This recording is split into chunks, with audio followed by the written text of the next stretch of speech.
मंडळी, आज आपण बघणार आहोत ज्येष्ठ नागरिकांसाठी किंवा निवृत्त कर्मचाऱ्यांसाठी जास्तीत जास्त चांगले गुंतवणुकीचे पर्याय, ज्यात रिस्क नसेल आणि परतावा सुद्धा चांगला मिळेल. ही मागणी आपल्या चॅनेलच्या अनेक प्रेक्षकांनी यापूर्वी केलेली आहे आणि म्हणून आज आपण असे काही पर्याय बघणार आहोत जे ज्येष्ठ नागरिकांसाठी किंवा निवृत्त कर्मचाऱ्यांसाठी अतिशय चांगले गुंतवणुकीचे पर्याय ठरू शकतात. पहिला पर्याय आहे ज्येष्ठ नागरिक बचत योजना. ही योजना खास ज्येष्ठ नागरिक किंवा निवृत्त कर्मचाऱ्यांसाठी आहे, जी आत्ताच्या घडीची सगळ्यात प्रचलित किंवा प्रसिद्ध योजना आहे. निवृत्तीनंतर अनेकांना एक मोठी रक्कम मिळते, जी कधी पीएफच्या स्वरूपात मिळते, कधी ग्रॅच्युइटीच्या स्वरूपात मिळते, तर कधी एखाद्या इन्शुरन्सची मुदत संपते आणि ती रक्कम आपल्याला मिळते. कारण अनेकांनी तशी गुंतवणूकच केलेली असते की निवृत्तीनंतर एक मोठी रक्कम आपल्याला मिळाली पाहिजे. तसंच सामान्यपणे गुंतवणूकदारांना निवृत्तीनंतर पैशाच्या बाबतीत कुठलीही जोखीम नको असते आणि उत्पन्न नियमित हवं असतं. कारण निवृत्तीनंतर बहुतेकांचं उत्पन्नाचं साधन ठेवींवर मिळणारा व्याज किंवा गुंतवणुकीवर मिळणारा परतावा हेच असतं. त्यामुळं तिथं कुठलीही जोखीम ते पत्करूच शकत नाहीत. त्यामुळं ज्येष्ठ नागरिक किंवा निवृत्त कर्मचारी नेहमी अशा पर्यायांच्या शोधात असतात जे त्यांना निश्चित परतावा देतील आणि मुख्य म्हणजे त्यांच्या मूळ गुंतवणुकीच्या रकमेला सुरक्षित ठेवतील. हीच गरज लक्षात घेऊन भारत सरकारने ज्येष्ठ नागरिक बचत योजना आणली. या योजनेचा व्याजदर हा सामान्यपणे कुठल्याही एफडीच्या व्याजदरापेक्षा जास्त असतो.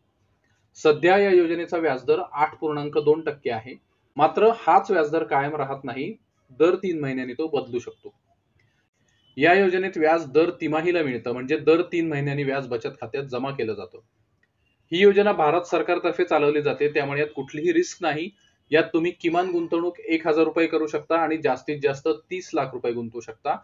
मात्र 30 लाखापेक्षा जास्त रक्कम एका व्यक्तीच्या नावे गुंतवता येत नाही.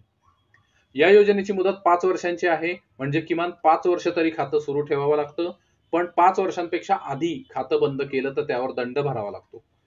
खातं चालू केल्यापासून 1 वर्ष पूर्ण होण्याआधी जर बंद केलं तर गुंतवणुकीच्या रकमेतून 1.5% रक्कम कापून घेतली जाते आणि खातं चालू केल्यापासून 1 वर्ष पूर्ण झाल्यानंतर बंद केलं तर गुंतवणुकीच्या रकमेतून 1% रक्कम कापून घेतली जाते. यात अजून एक फायदा म्हणजे गुंतवणुकीच्या रकमेवर 1.5 लाखापर्यंत आयकर कलम 80C अंतर्गत आयकरात वजावट मिळते. तसंच तुमच्या उत्पन्नाचा स्रोत हा या योजनेत मिळणारा व्याजच असेल आणि तुम्ही 30 लाखांपर्यंत जरी गुंतवणूक केली तरी तुम्हाला आयकर भरावा लागणार नाही. कारण 30 लाखावर 8.2% या व्याजदराने वर्षाला 2,46,000 रुपये एवढं व्याज मिळेल, जे आयकराच्या पहिल्या स्लॅबपेक्षा कमी आहे. फक्त तुमच्या व्याजाची रक्कम 50,000 पेक्षा जास्त होत असेल तर मात्र टीडीएस कापला जातो. पण तुम्हाला खात्री असेल की तुमचं उत्पन्न करपात्र होणार नाही तर तुम्ही 15H फॉर्म देऊन टीडीएस कपात सुद्धा टाळू शकता. त्यामुळे मंडळी, जर तुम्ही स्वतः ज्येष्ठ नागरिक असाल किंवा तुमचे आई वडील ज्येष्ठ नागरिक असतील तर त्यांना या योजनेविषयी नक्की सांगा. या योजनेत खातं तुम्ही पोस्टात किंवा कुठल्याही सरकारी बँकेत उघडू शकता. आता काही खासगी बँकांमध्ये सुद्धा ज्येष्ठ नागरिक बचत योजना उपलब्ध आहे. त्यामुळं या योजनेत खातं उघडणं ज्येष्ठ नागरिकांना नक्कीच फायदेशीर आहे.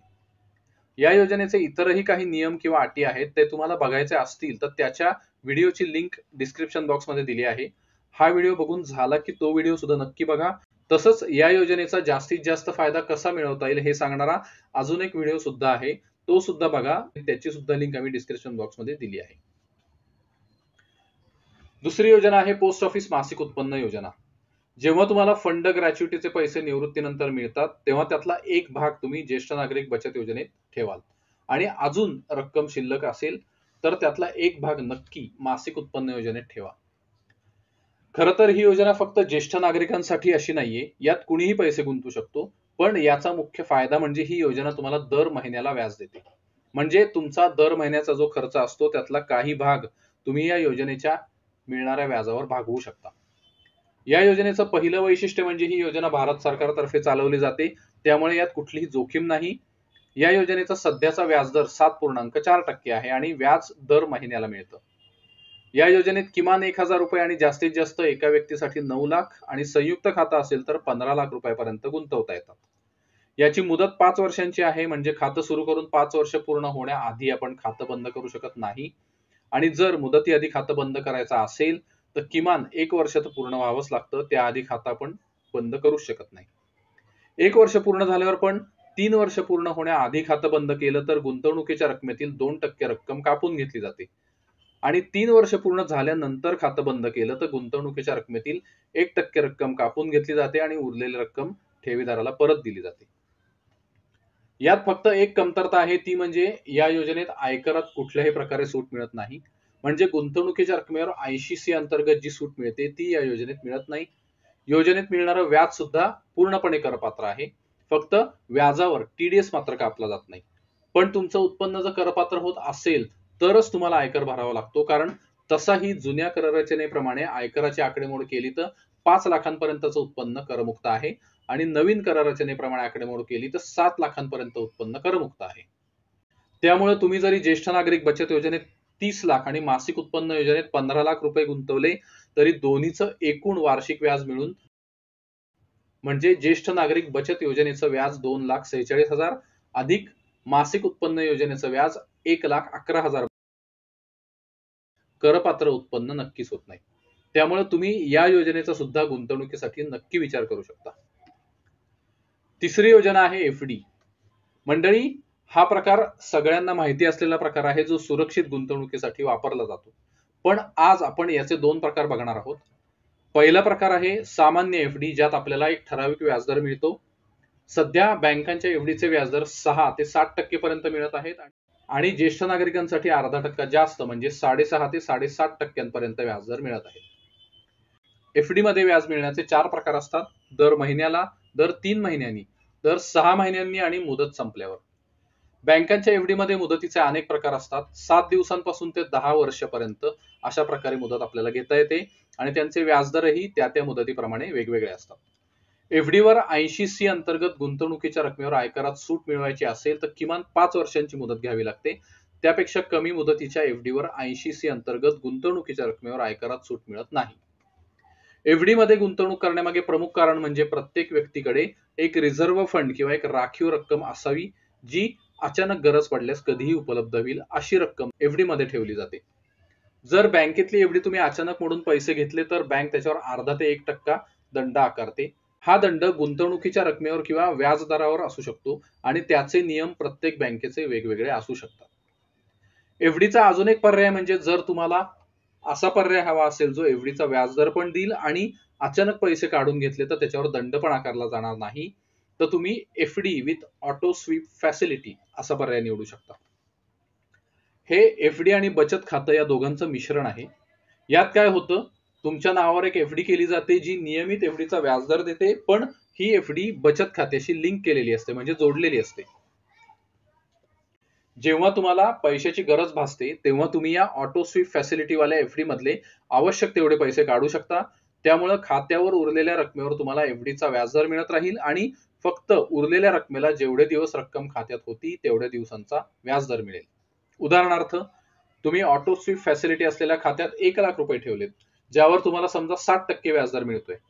तुम्हाला 2 महिन्यांनी 20,000 रुपयाची गरज लागली तर तुम्ही त्या ऑटो स्वीप फॅसिलिटी असलेल्या खात्यातले 20,000 रुपये काढून घेऊ शकता.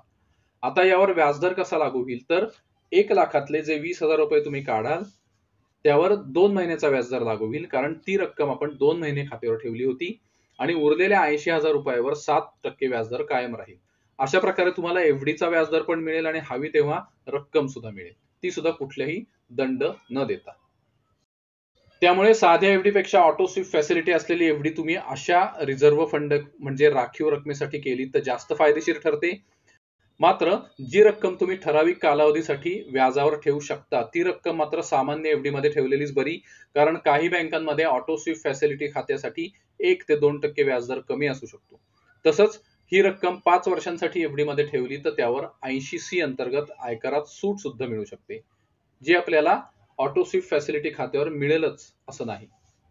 तुम्हाला जर 5 वर्षांसाठी FD करायची असेल तर तुम्ही राष्ट्रीय बचत प्रमाणपत्राचा पर्याय सुद्धा निवडू शकता, कारण या योजनेवर 80C अंतर्गत गुंतवणुकीच्या रकमेवर आयकरात सूट मिळते. तसंच तुमचं उत्पन्न करपात्र नसेल म्हणजे तुमचं एकूण उत्पन्न अधिक राष्ट्रीय बचत प्रमाणपत्रावर मिळणारं व्याज याची बेरीज मिळून एकूण करपात्र रक्कम होत नसेल तर तुम्हाला व्याजावर आयकरात सूट मिळू शकते. तर मंडळी, तुम्ही जर निवृत्तीनंतर चांगले गुंतवणुकीचे पर्याय शोधत असाल तर आज आपण पाहिलेले 4 पर्याय अतिशय चांगले आहेत आणि सुरक्षित सुद्धा आहेत. त्यामुळे निवृत्तीनंतर स्टेबल इन्कम मिळवण्यासाठी या पर्यायांचा तुम्हाला नक्कीच उपयोग होईल. तर मंडळी आज इथंच थांबूया. आजचा व्हिडिओ आपल्याला कसा वाटला ते आम्हाला कमेंट बॉक्समध्ये नक्की कळवा. व्हिडिओ आवडला तर लाईक आणि शेअर करा आणि चॅनेल अजून सबस्क्राईब केलं नसेल तर नक्की सबस्क्राईब करा आणि बेल आयकॉन सुद्धा प्रेस करा. धन्यवाद.